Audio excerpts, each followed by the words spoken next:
Muy buenos días, sea bienvenido a Líderes de Opinión, un programa que analiza los problemas sociales llevados hasta las últimas consecuencias. Líderes de Opinión, del Grupo FM.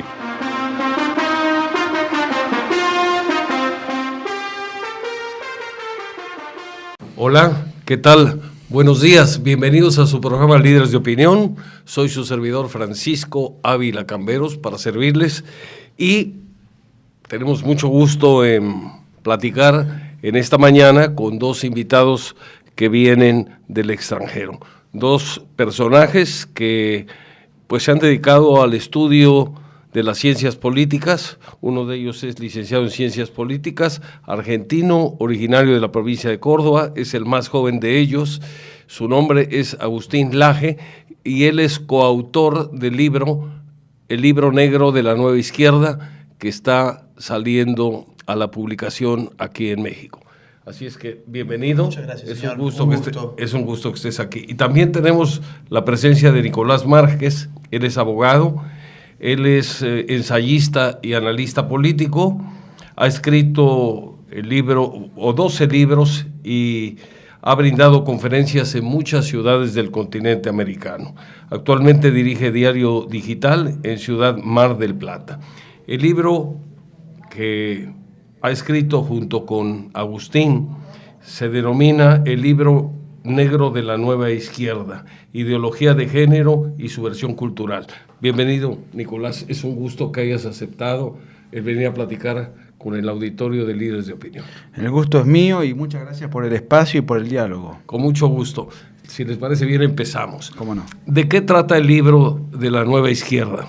El Libro Negro de la Nueva Izquierda. Nosotros con Agustín ya hace mucho que estamos estudiando estos fenómenos que nos preocupan, que nos inquietan. No es el primer libro que escribimos juntos y hemos advertido que la izquierda, a través después de su estrepitoso fracaso en el siglo XX, con la caída del muro de Berlín, con la implosión de la URSS, se ha reconvertido. Ha dejado a un lado las guerrillas, ha dejado a un lado el terrorismo urbano, ha dejado a un lado el foquismo guevarista y ha dejado a un lado la proclama de la lucha de clases, del proletariado, esos discursos propios de una época, tan propio de ellos, y ahora ha cambiado el conflicto para tratar de trasladarlo a otros ambientes, un conflicto que ya no es de tinte económico, sino que tiene una connotación cultural. Dentro de los conflictos culturales que la izquierda promueve, se ha reinventado, ha cambiado su simbología, ha cambiado su discurso, ha cambiado su estrategia. Y sus clientes. Antes trataban de apuntar a la clase obrera, como no han convencido a ningún obrero de que los apoye, ahora necesitan nuevo caldo de cultivo. El indigenismo en algunos lugares de América Latina, eso es un invento de la izquierda, con la consiguiente reescritura del pasado. El ecologismo es otro. Bueno, y la ideología de género es otra de las tantas facetas donde la izquierda abreva para generar conflicto. Y utiliza para tal fin a determinadas minorías conflictuadas, las ideologiza, las politiza, las usa, como son los grupos LGBT, las marchas del orgullo gay, los grupos feministas, etc. Y de todo eso, por supuesto, articulado con un discurso muy bien pergeniado, con un buen marketing. Y eso es la ideología de género. Y nosotros lo que hacemos en el libro es contar un poco todo esto desde el aspecto histórico, desde el aspecto ideológico, o sea, desarmamos a los pensadores que han construido y diseñado esta corriente de opinión. Y también vamos al aspecto práctico, es decir, cómo influye en nuestra vida cotidiana, cómo operan estos grupos en la militancia, cómo se financian. Bueno, es un libro de 300 páginas donde Agustín fundamentalmente apunta a desarrollar todo lo que es el feminismo, y yo la parte relacionada con los grupos LGBT o el homosexualismo político e ideológico, que no es un ataque al individuo homosexual, que tiene todo el derecho a vivir su intimidad como le plazca, sino la politización y la ideologización de estos movimientos militantes, ¿no? Así que bueno, y esa es la nueva izquierda. Esa es la nueva izquierda, la que cambió, en el caso que nos ocupa, la hoz y el martillo por la banderita multicolor. Pero es igual de violenta, de autoritaria, de prepotente, de resentida. Tiene todos los mismos componentes de la vieja izquierda, pero obviamente tiene otro packaging. Enfocada ahora de otra manera. Por supuesto. Tratando de conquistar adeptos y generar conflicto. Generar conflicto, conquistar adeptos, recortar libertades del grueso de la sociedad, criminalizar a los que se oponen a ellos. Bueno, hace un rato estábamos hablando fuera de cámara y fuera de micrófono, que en algunos estados de México ya se está pretendiendo aplicarnos un famoso artículo 33, que no sé bien de qué se trata, pero sí sé que la pretensión es expulsarnos de México. Bueno, esto no es un asunto propio de México. A cada país donde vamos, y venimos recorriendo todo el continente, la izquierda pone el grito en el cielo y hay amenazas de bomba, amenazas de muerte. En algunos lugares tenemos que ir con custodia, en otros lugares tenemos que estar a la expectativa si nos echan o no del país. ¿Cuál es nuestro delito? ¿Hacemos terrorismo internacional? ¿No hacemos narcotráfico internacional? ¿No hacemos trata de blanca? No, escribimos un libro que atenta contra la izquierda. A veces las ideas que atenta contra son las ideas más de izquierda. Peligrosas, claro, que otro tipo de actividades. Y en la parte que a ti te tocó hacer del libro, coméntanos cuál es la parte o el enfoque que le diste a este problema. La parte que me tocó a mí fue el feminismo radical, que es una de los bloques que componen la ideología de género, porque analíticamente la ideología de género se descompone en dos grandes bloques. Por un lado, el feminismo radical, que es desde donde la ideología de género surge, y por otro lado, las causas LGTB, los lobbies LGTB. Estos últimos fueron la parte de Nicolás. Mi parte fue el feminismo radical. Entonces, comprender qué estábamos viviendo en términos de esa militancia fue un poco mi meta, ¿no? Lo que uno puede ver cuando prende la televisión son grupos de mujeres que no parecen mujeres, que uno nota un esfuerzo deliberado por desagradar, por imitar incluso al hombre en estas luchas contra los hombres. Esto acá en México quizás no esté tan avanzado. En Argentina, de donde somos los cultores, por ejemplo, de Ni Una Menos, estas marchas feministas terminan siempre con bombas molotov contra las catedrales, con mujeres desnudas por las calles, escribiendo grafitis que dicen: matá a tu papá, a tu hermano y a tu novio, muerte al macho, abortá al hombre, heterosexual muerto, abono para mi huerto, y hacete torta, la vida es corta. Ese tipo de cosas que la gente no las entiende, las ve, pero dice, bueno, estos son grupos de locas menores que están más próximas a un psiquiátrico que a una banca electoral, ¿no? Pero lo cierto es que la inquietud nuestra era entender qué estaba pasando. ¿Eran realmente solamente un grupo de locas o había atrás una ideología sistemática, orgánica, bien pensada? Y bueno, lo que yo muestro en el libro es que no hay un solo feminismo en primer término, hay muchos feminismos. Pero sí hay uno que domina hoy en día en Occidente, que es el llamado feminismo de tercera ola. Si el feminismo de primera ola, el primer feminismo, lo que buscaba era igualdad ante la ley entre hombres y mujeres, derecho al voto, al sufragio, derecho a heredar, a ir a la universidad, al colegio, etc., nosotros estamos muy de acuerdo con todo eso. Estamos a favor de la igualdad ante la ley. Pero hemos visto que después eso se fue pervirtiendo cuando el paradigma marxista inyectó una suerte de lucha familiar que equiparó con la lucha de clases. Federico Engels, en su libro El origen del Estado, la familia y la propiedad privada, en el año 1884, escribe lo siguiente: en la familia el hombre es el burgués y la mujer es el proletariado. Él estaba llevando la lucha de clases al terreno de la familia. Eso es el feminismo de segunda ola, que más o menos hoy se manifiesta en esta suerte de guerra de sexos que nos quieren hacer creer que estamos viviendo, pero con un adimento, ¿no? Con un condimento extra, que es lo que lo hace ser luego feminismo de tercera ola. La tercera fase de ese feminismo es la que vimos hoy, y es la que se impregna de ideología de género, que directamente dice: si nosotras somos mujeres, es porque nos han hecho ser mujeres, no porque nacimos de esta forma. Eso se ve muy bien, por ejemplo, en el famoso libro de Simone de Beauvoir, el segundo sexo, publicado en el año 48, 1948, donde ella dice: no se nace mujer, llega aún a serlo. Ahí hay ideología de género, porque la ideología de género en última instancia es desarraigar a la sexualidad humana de su naturaleza, de su realidad dada, y explicarla sencillamente por la cultura. Por eso este es un libro político sobre la ideología de género. La ideología de género entendida como este conjunto de ideas anticientíficas que nos hacen creer que si sexualmente somos de cierta manera es porque la cultura nos ha hecho de esa forma. Si yo ahora, por ejemplo, visto camisa, tengo pelo corto, tengo barba, etcétera, es porque hay alguien que me ha obligado, hay un régimen político que me ha hecho de esta manera. Opresor. Entonces la liberación que ofrecen los ideólogos del género se llama autopercepción. Que yo diga, yo me rebelo contra este status quo de lo varonil y de lo viril, y yo entonces me voy a asumir en vez de Agustín como Agustina. Voy a rebanarme los genitales y les voy a hacer creer al resto de la sociedad y a obligarles a creer que yo soy una mujer. Eso es la ideología de género y eso es lo que se está viviendo hoy. No es simplemente una ideología anticientífica, es decir, no estamos en contra de esto sencillamente porque sea anticientífico, sino porque se impone a través del Estado. No es una propuesta, no es una oferta. Y eso se constata en lo que Nicolás dijo hace un rato. No hemos tenido paz en ningún lugar del mundo al cual hemos ido. Y hemos ido a muchos lugares en el último año y medio a presentar nuestra obra. No hemos tenido paz porque aquellos que se presentan en la opinión pública como los militantes de la diversidad, de la tolerancia, de la mente abierta, etcétera, muestran sus límites cuando alguien no piensa como ellos. Cuando alguien no piensa como ellos, se cae la tolerancia, se cae la diversidad, se cae la mente abierta. Y esto ha pasado aquí también en esta misma ciudad en la cual estamos hoy, donde hoy amaneció la Universidad Cristóbal Colón, donde vamos a dar esta tarde una conferencia sobre el libro, con pintadas fuera Laje, fuera Márquez, pintado con pintura, obviamente, ¿no? Entonces, también se vive acá, se vive en todos lados, y lo curioso es esto último que dije, ¿no? Que la opinión pública los toma como los militantes de la diversidad y de la tolerancia, pero son los más intolerables cuando alguien no piensa como ellos. Bastante grave. ¿Y estos grupos cómo se financian? Porque eso también es importante. Bueno, tiene un financiamiento espectacular, incalculable. En el libro hablamos un poco también sobre eso.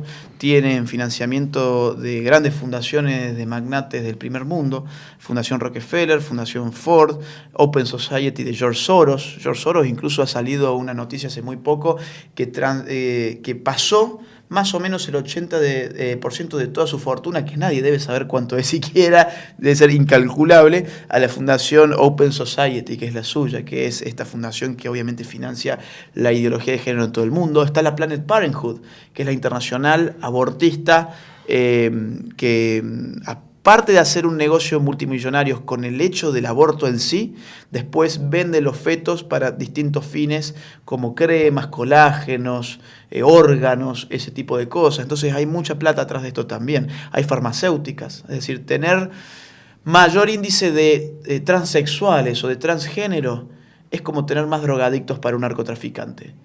Cuando un narcotraficante tiene más drogadictos, vende más. Cuando hay más transexuales, las farmacéuticas tienen que producir más hormonas. Y son hormonas a las cuales estos sujetos están pendientes de ellas durante toda su vida. Es decir, la transexualidad no es simplemente yo me rebano una parte sana de mi cuerpo y ya me creo que soy una mujer. Es una lucha eterna y perdida de antemano contra la naturaleza misma. Porque yo si quiero ser un transexual, además de hacer todas esas cirugías poco recomendables, tengo que inyectarme semanalmente hormonas femeninas, por ejemplo, para que no me crezca la barba, para que no se me agruese la voz, etcétera, etcétera. ¿Quiénes producen eso? Las farmacéuticas. Los laboratorios, las grandes transnacionales. Perdón, ¿y las venden en dónde? ¿En el mercado? Tampoco se venden en el mercado, se las venden a los estados. Y los estados después crean estos derechos de acceso universal a todos estos químicos, digamos, que los pagan todos los ciudadanos. Acá en México eso existe. Acá en México las hormonas femeninas son gratuitas para los transexuales. ¿Las pagan los políticos? No. Las pagamos con nuestros impuestos. Por supuesto. Vamos a ir a una pausa y continuamos en un momento más en su programa Líderes de Opinión. Está muy interesante el tema y vamos a seguir platicando con Agustín Laje y con Nicolás Márquez, quienes nos visitan desde Argentina en esta mañana en su programa Líderes de Opinión.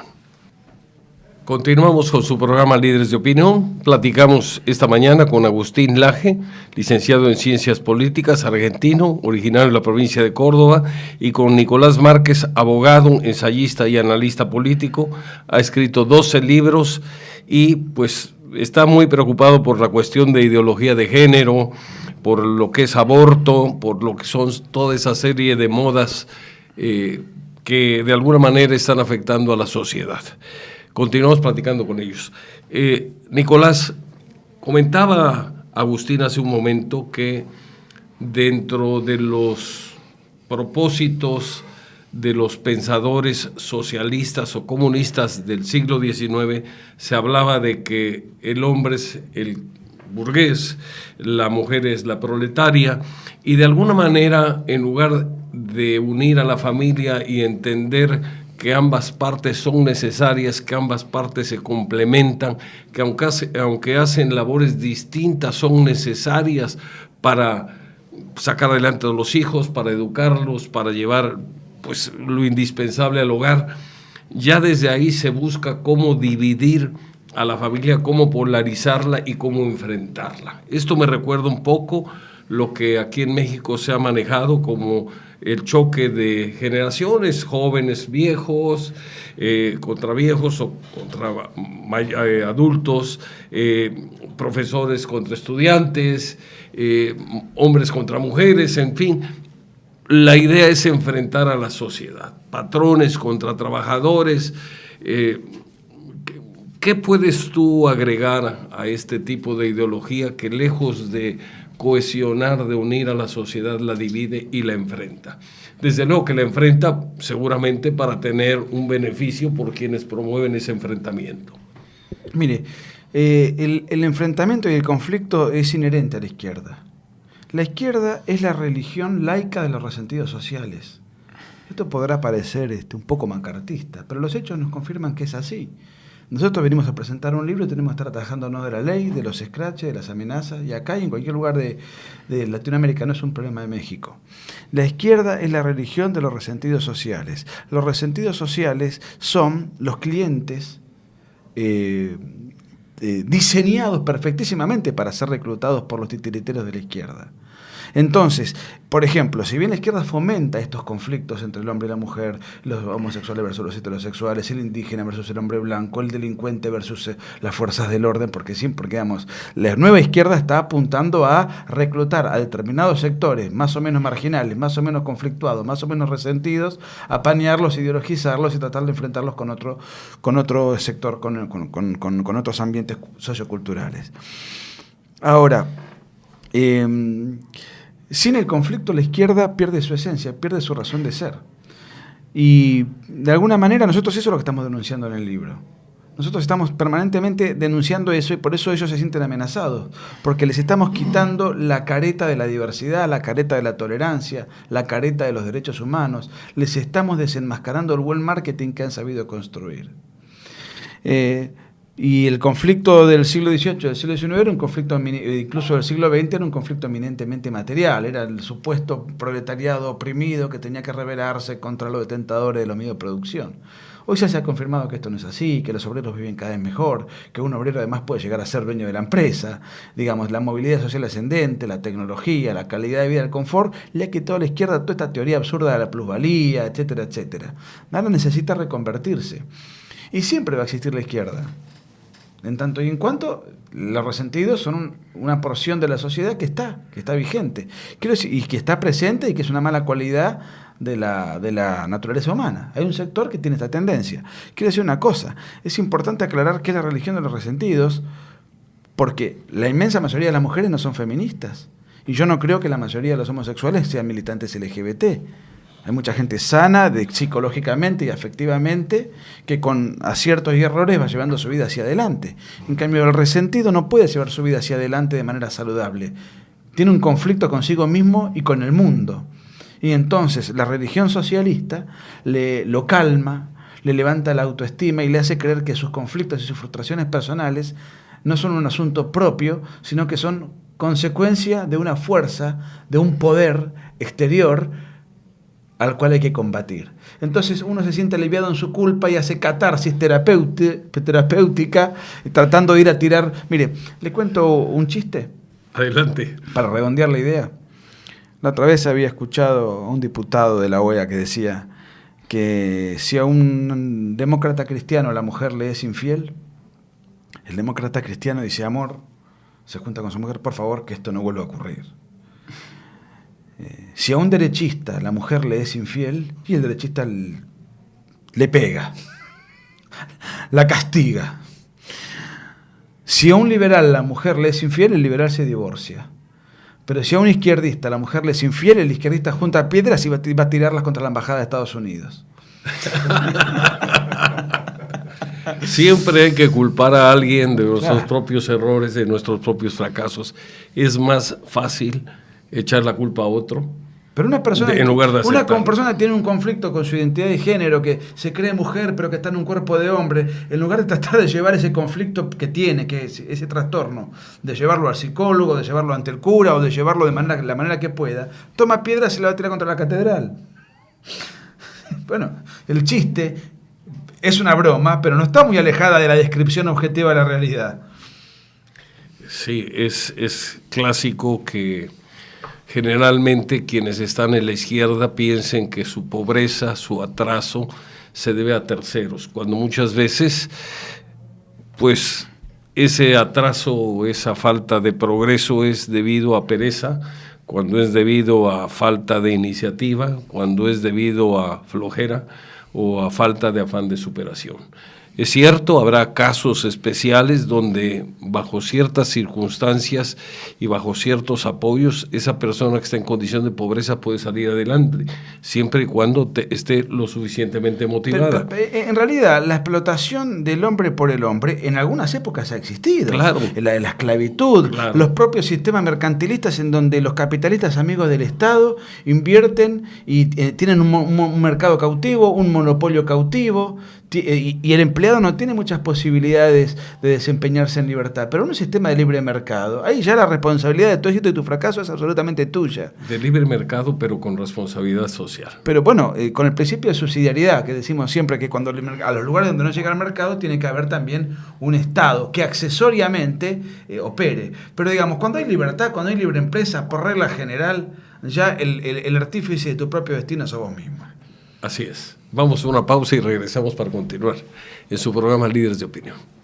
Continuamos con su programa Líderes de Opinión. Platicamos con Agustín Laje y Nicolás Márquez, argentinos que pues han estudiado ciencias políticas, uno de ellos, el otro es abogado, pero cosa muy interesante, han escrito de manera conjunta varios libros, uno de ellos se llama El Libro Negro de la Nueva Izquierda. Y bueno, la misión que ustedes tienen al venir a México, en este caso, Agustín, ¿cuál es? Bueno, esto se enmarca digamos, en una gira que ha comenzado desde hace 1 año y medio cuando sacamos el libro. Nosotros no esperábamos este éxito. Sacamos apenas 1000 libros en la primera tirada en Argentina. Pensamos que iba a ser un libro para nuestro país solamente. Parecía en principio que ni siquiera iba a interesar mucho. Y en la primera semana se agotó entero. Tuvimos que empezar a imprimir más, ya vamos por la edición, no sé, en Argentina, número 15 más o menos, y el libro actualmente se imprime también en Costa Rica, en Paraguay, en Ecuador, en Uruguay, ya hasta se me pierden la cantidad de países que son, en España, en Brasil, posiblemente aquí en México próximamente. Y es una gira que abarca toda América Latina y llegamos a México hace una semana a dar muchas conferencias en 10 ciudades en 20 días. Por ejemplo, en los últimos 2 días estuvimos en Jalapa y dimos 5 conferencias en 2 días. Es decir, son 10 ciudades, pero son infinitas conferencias. Así que, bueno, por eso es esta cara, ¿no? Por eso estamos tan cansados y esta es la 4ª ciudad a la que vamos. Hoy tenemos 2 conferencias. Hoy tenemos 2 conferencias. ¿Y cuándo se regresan a su país o continúan? No, venimos desde Bolivia incluso, Ajá. Venimos desde antes, desde Perú, bueno, en fin, países que ya ni me acuerdo. ¿Cuándo concluye su gira? Y concluye el día 12 de noviembre y el objetivo... En México. En México. En México. Ajá. Llegamos el día 13 a Argentina y el día 15 ya estamos en Paraguay, donde dicho sea de paso estuvimos hace aproximadamente 1 año y hace 4 días el presidente de Paraguay salió en un video público con nuestro libro, mostrándolo en la cámara, diciendo que declara su gobierno contra la ideología de género, lo declara pro vida y pro familia. Esos son los objetivos que nosotros llevamos a nuestra gira. No hemos escrito un libro de autoayuda ni de ficción. Hemos escrito un libro sobre política que pretende, por lo tanto, tener un impacto político. Cuando digo un impacto político no me refiero a apoyar a un partido político específico. Venimos acá, por ejemplo, a apoyar al PAN. No. Lo que queremos es crear conciencia en la sociedad civil para que la sociedad civil tenga un accionar político sobre sus representantes. Porque estamos convencidos nosotros que la mayoría del pueblo de América Latina incluso no quiere ideología de género. No quiere las currículas escolares que adoctrinen a los niños, no quieren las leyes que censuren la manera de hablar, que ya operan en muchos países del primer mundo, y después podemos hablar sobre algunos casos. No quieren doctrinas anticientíficas inundándolo todo.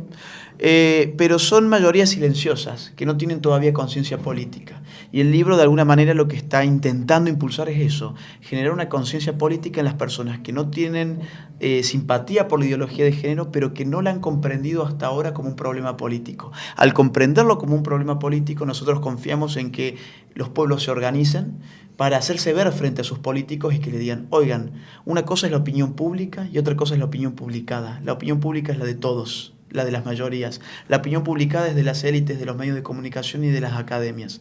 Y los políticos hoy en día están viendo la opinión de los medios de comunicación hegemónicos y de las academias, y no las de las grandes masas porque están calladas. Entonces se guían con esta otra opinión, ¿no? Que son minoritarias.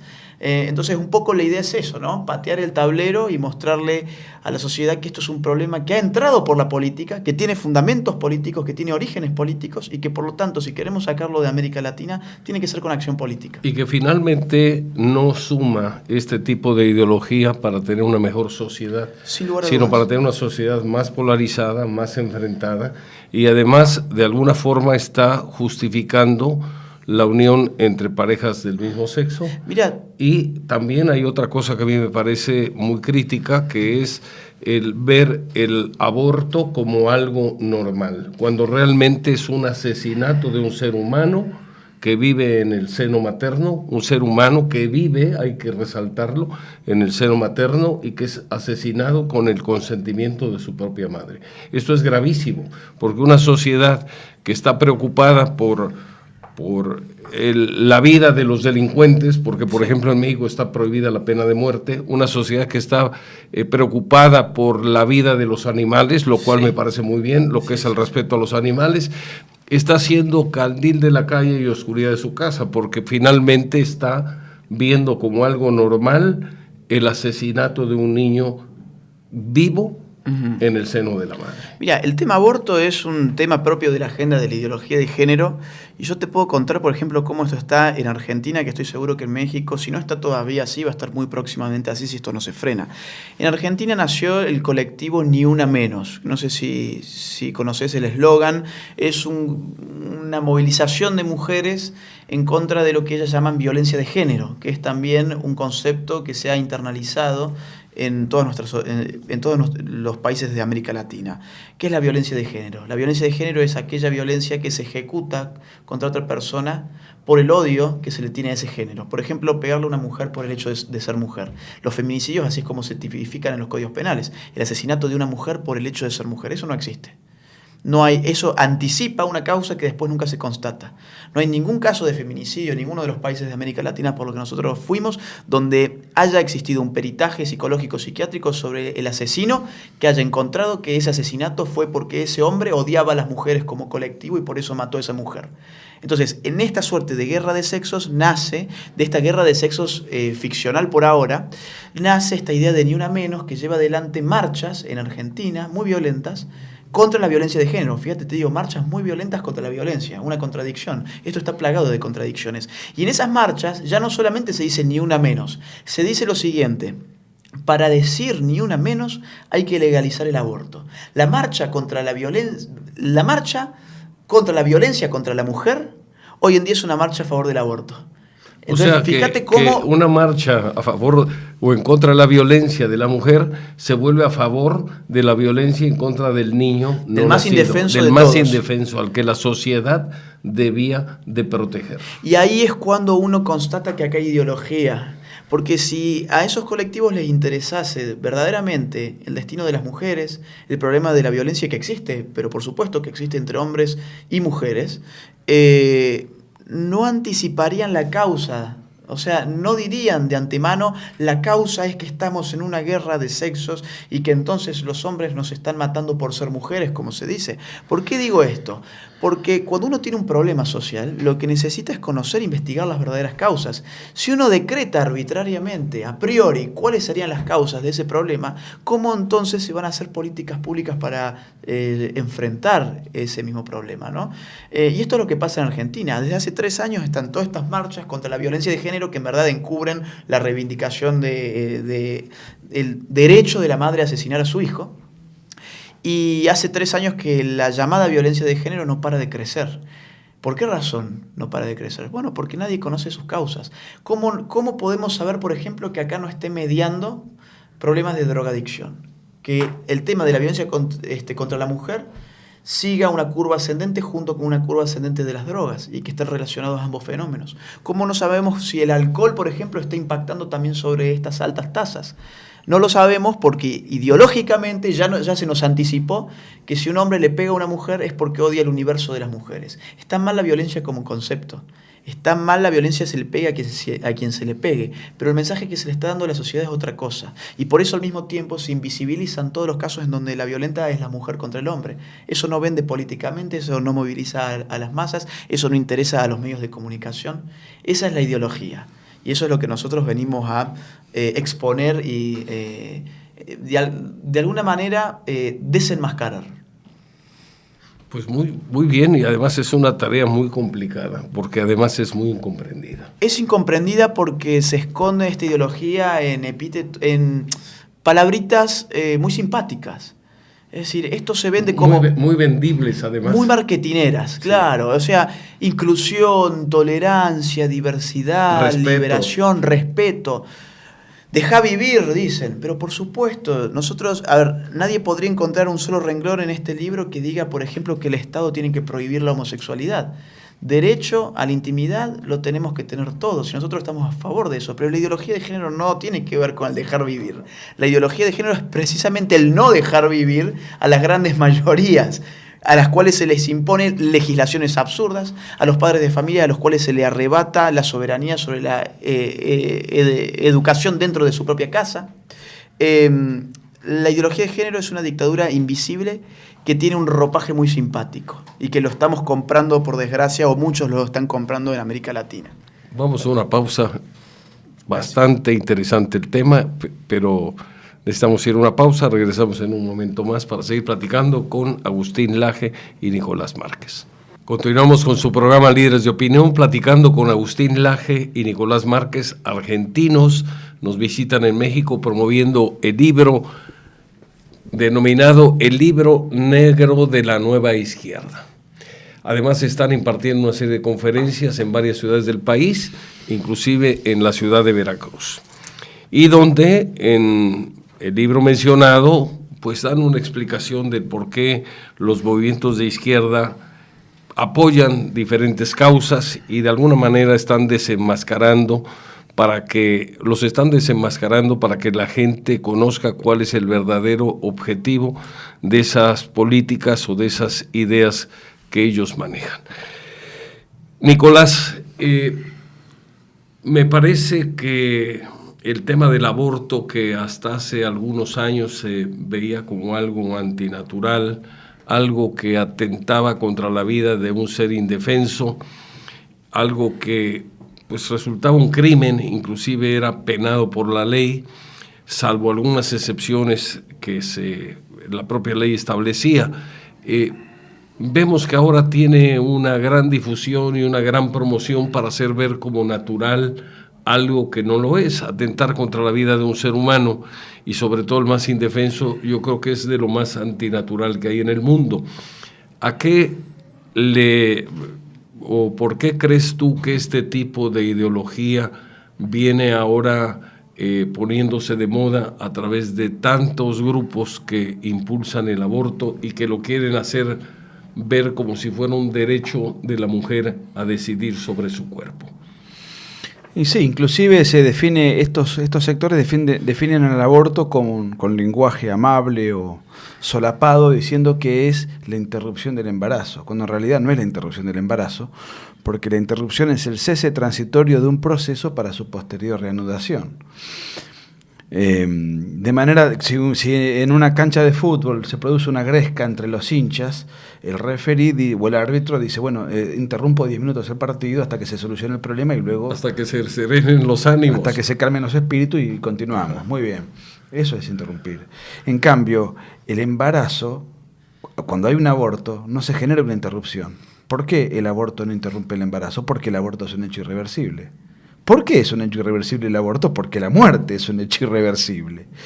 Dicen también la mujer puede disponer de su cuerpo, y con Agustín estamos de acuerdo en que puede disponer de su cuerpo. Nadie cuestiona eso, Pero lo que ocurre es que el niño por nacer no es el cuerpo de la madre, es un cuerpo distinto del de la madre, y es distinto del de la madre desde el momento mismo de la concepción, tiene su carga genética diferenciada, etcétera, etcétera. Simplemente es un ser humano absolutamente distinto, que transitoriamente está en el útero materno hasta que nazca.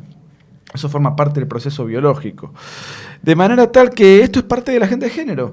Inclusive lo curioso, y acá hay una diferencia interesante entre la izquierda clásica y la actual, es que se pretende matar al niño por nacer en nombre de los derechos humanos. Se pretende matar al niño por nacer en nombre de algo que no tiene nada que ver, como es la emancipación de la mujer. ¿Desde cuándo la emancipa? Los derechos de uno consisten en poder matar a un tercero que me es incómodo. Es absurdo. Y que encima ese tercero no tiene ninguna posibilidad de defenderse y que además es mi hijo. Es decir, y todo esto se hace en nombre de los derechos humanos. Mira, alguna vez leí por ahí que la diferencia entre el nacionalsocialismo y el comunismo, independientemente de que el comunismo ha matado más gente y que ambos regímenes totalitarios hicieron tanto daño en el mundo y a la humanidad, había una diferencia en favor del nacionalsocialismo. Todo lo que el nacionalsocialismo odiaba, y todo el discurso de odio que tenía el nacionalsocialismo, y todo lo que las felonías que el nacionalsocialismo quería hacer, las prometieron en campaña. En cambio, o sea que avisaron. Ellos, el nacionalsocialismo equivale a la pornografía. Es explícito. Y el erotismo es la nueva izquierda, es la izquierda. Ellos te terminan sodomizando, pero te presentan de otra manera el producto. Digamos, como que aquellos, aunque tuviesen igualdad en cuanto a su crueldad, felonías y propósitos, por lo menos uno sabía a qué atenerse. En cambio, estos otros, además, son farsantes, son mentirosos, son engañosos. Fíjate, digamos, son los abanderados en América Latina de los derechos humanos. No hubo régimen en la historia de la humanidad que haya asesinado a lo que mató el socialismo en el tiempo en el cual el socialismo gobernó. Se muere Videla, se muere Pinochet, todos los diarios, murió el genocida no sé cuánto. Muere Fidel Castro, explotan cartas de solidaridad con el pueblo cubano. Y no dicen que murió un dictador, dicen el comandante, el líder de la revolución. Sí, realmente son la encarnadura de la hipocresía, ¿no? Hay que ser hipócrita, hay que ser cínico, malnacido. Solo se puede ser de izquierda por dos razones, o por ignorancia o por malicia. Y muchos son de izquierda por ambos defectos, al unísono. Pues sí, es una situación que se vuelve a presentar.